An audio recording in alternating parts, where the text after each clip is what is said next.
We're here right now. It's 8:30. Pasimula na. We have 20 participants more or less, kasama mga friends nila. And of course, sa mga sponsored bikes natin dito is the KTM. We have KTM Duke, and we have the Duke 200, and we have the KTM 790.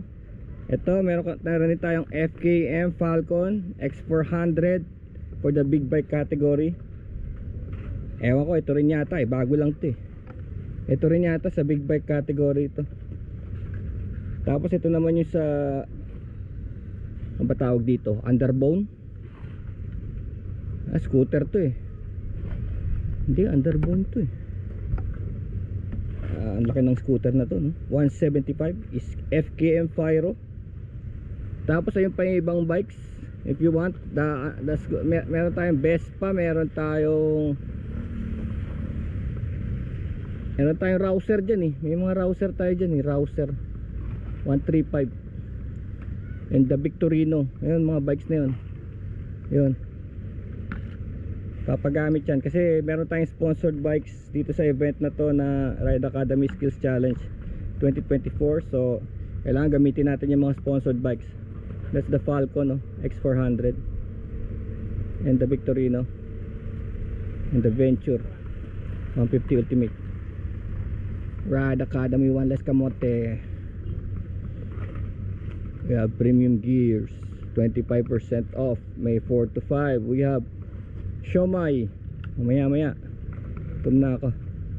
Standard Insurance, Overdose Moto Products, sarado pa. Then kailangan natin mag gear. We have the Guapo Mobile Car Wash.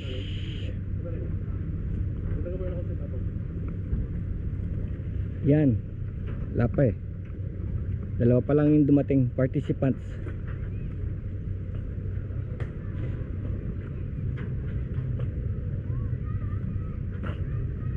Tansya mo sir, magaan?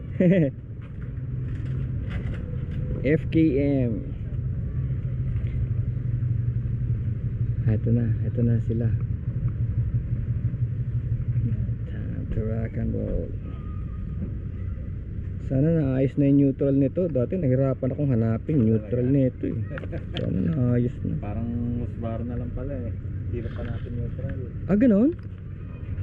Hindi kaya naayos yun? Sana yan lang. Kasi pag yung mga Kawasaki, kahit na wala yung neutral light, pwede di ba?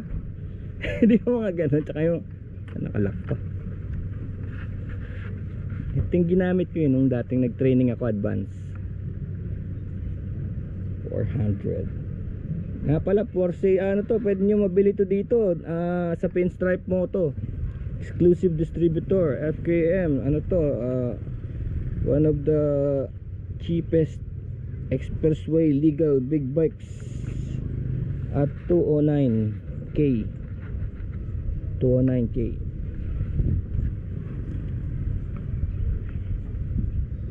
Yun Ironman